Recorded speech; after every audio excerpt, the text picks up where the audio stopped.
কিছুমানে কৈছে যে 26ত ভোট নিদিওঁ সি স্পষ্ট কথা আমি যদি জুবিনক ন্যায় দিব নোৱাৰো আমাক আপোনালোকে কিয় ভোট দিব নিদিয়াটো স্বাভাৱিক আৰু তাক আমি মানিও ল'ব লাগিব 26ৰ ইলেকশ্যনতো মানুহে আমাকে বেছি ভোট দিব জুবিনক ছিংগাপুৰৰ পৰা আনিলো জুবিনক ইমান ধুনীয়াকৈ আমি অন্ত্যেষ্টিক্ৰিয়া কৰিলো জুবিনৰ ন্যায় দিম চাৰ্জশ্বিট দিম ন্যায় বিজেপিয়ে দিব আৰু বিজেপিয়ে কৰিব কাৰণ আমি জুবিনক মনৰ পৰা ভাল পাইছিলো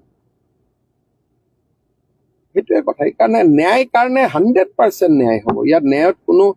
ভয় খাবই নালাগে যে ক'ৰবাত ন্যায় নহ'ব ন্যায় দিমেই আৰু সেইটো মোৰ সংকল্প ন্যায় দিহে দিম এজনে ইমানৰ মিছা কথা ক'ব হিমন্ত বিশ্ব শৰ্মাই পাৰে কিন্তু অসমৰ মুখ্যমন্ত্ৰীয়ে নোৱাৰে কাৰণ অসমৰ মুখ্যমন্ত্ৰীয়ে যদি মিছা কথা কয় বিধানসভাতো মোৰ ওপৰত প্ৰস্তাৱ হ'ব কোৰ্টেও মোক চামন দিব পাৰিব সেইকাৰণে মই মিছা কথা হিমন্ত বিশ্ব শৰ্মাই হাজাৰটা মিছা কথা ক'ব পাৰে কিন্তু অসমৰ মুখ্যমন্ত্ৰীয়ে মিছা কথা ক'ব নোৱাৰে